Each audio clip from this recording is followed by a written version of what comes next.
You know that feeling you get on a Sunday evening. It is not sadness exactly, it is not anger. It is something quieter and more unsettling than both of those things.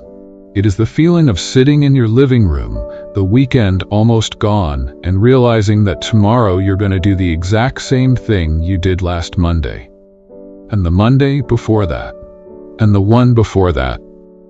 You are going to wake up to an alarm you did not choose. You're going to sit in traffic or squeeze into a train full of people who all have that same look on their face. That flat, switched-off look. And then you're going to sit under fluorescent lights for 8 hours, doing work that mostly keeps someone else's dream alive.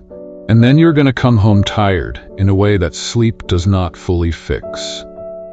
And somewhere in the middle of all of that, you're going to feel it again. That quiet, creeping question that you never quite say out loud. Is this it?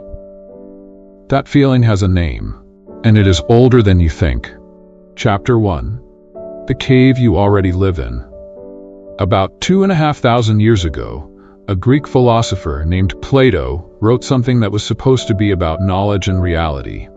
But if you read it today, in the year we are living in, it reads less like ancient philosophy and more like an uncomfortable description of your Tuesday. Here's the basic idea.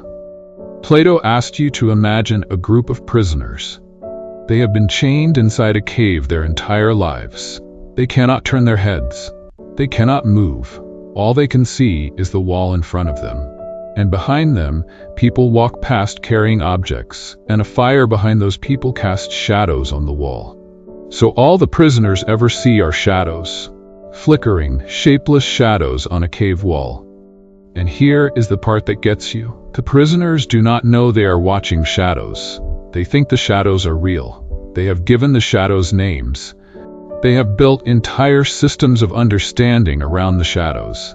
The shadows are their whole world. Now think about your week. You wake up and the first thing you consume is a screen.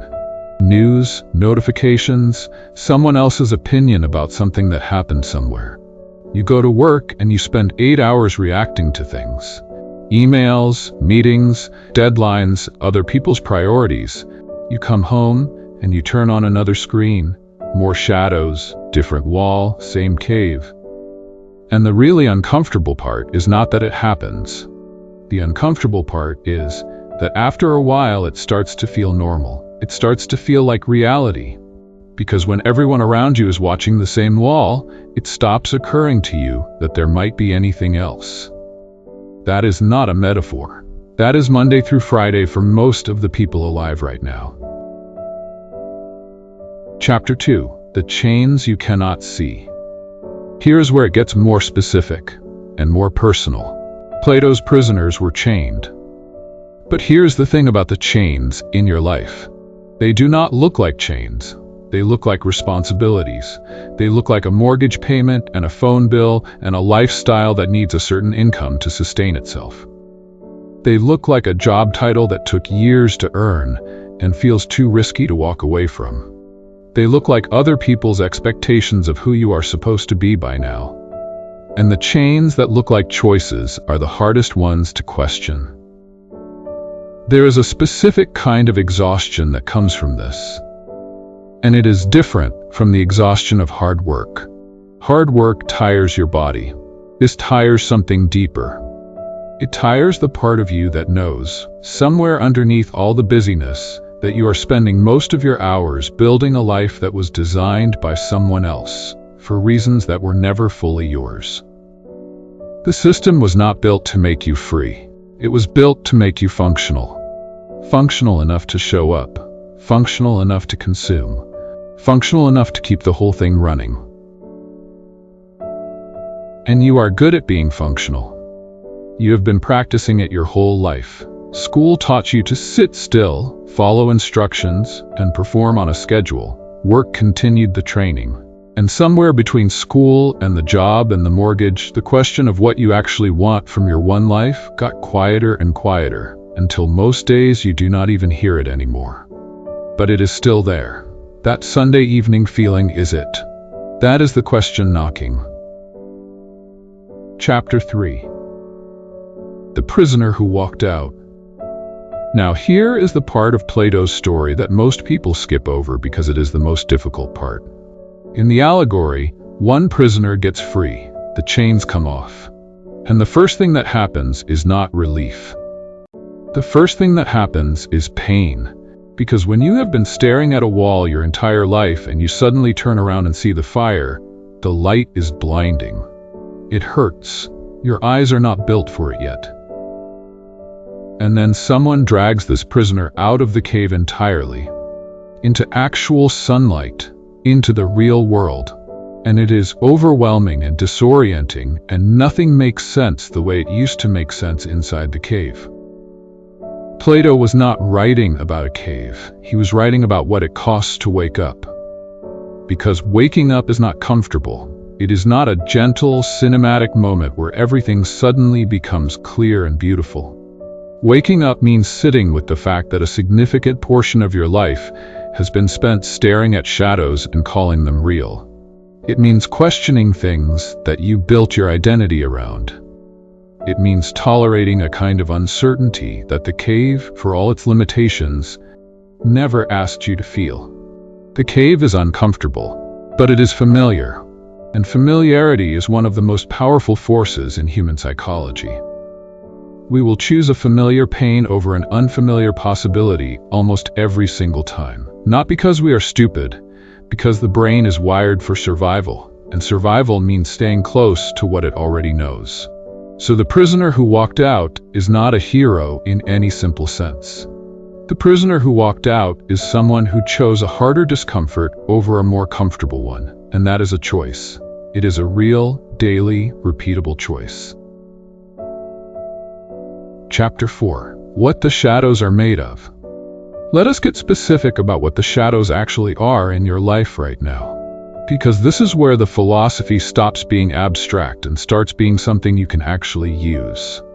The first shadow is the story you carry about what success looks like. Most of us inherited this story. It came from parents, school, the culture we grew up inside. It says success looks like stability. A good job, a steady income, a life that looks respectable from the outside. And there's nothing wrong with stability, but when stability becomes the ceiling rather than the floor, when it becomes the thing you are optimizing for at the expense of everything else, it stops being a choice and starts being a cage with good furniture.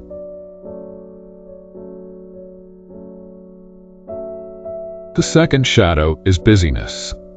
We have collectively agreed, without ever really deciding to, that being busy means being valuable. So we fill the hours, we pack the calendar, we stay productive.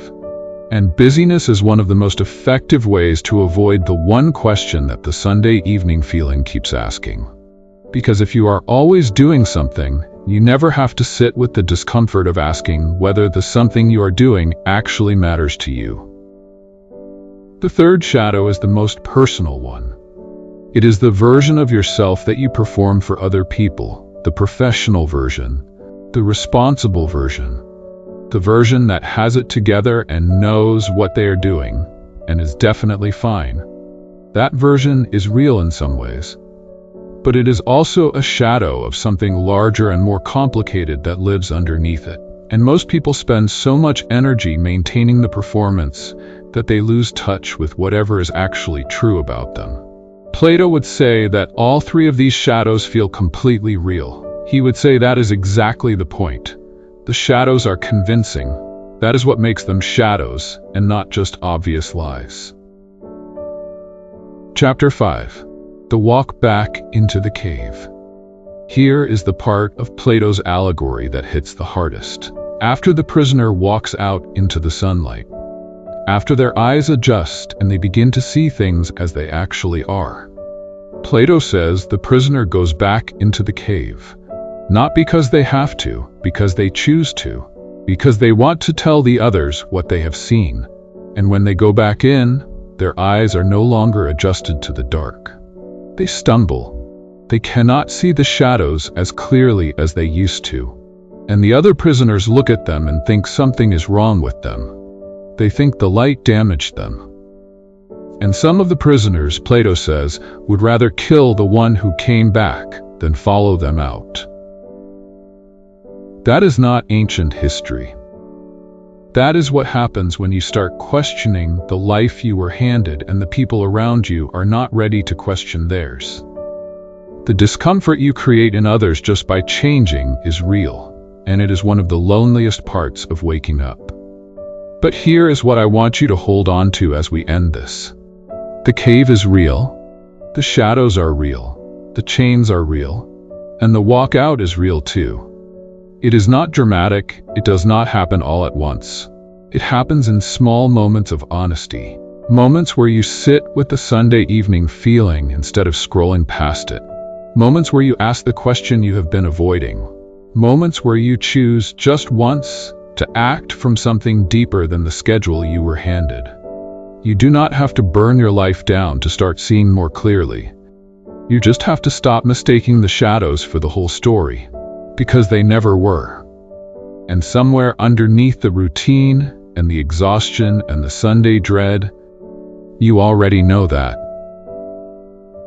The question is not whether the cave is real. The question is whether you are going to keep decorating it.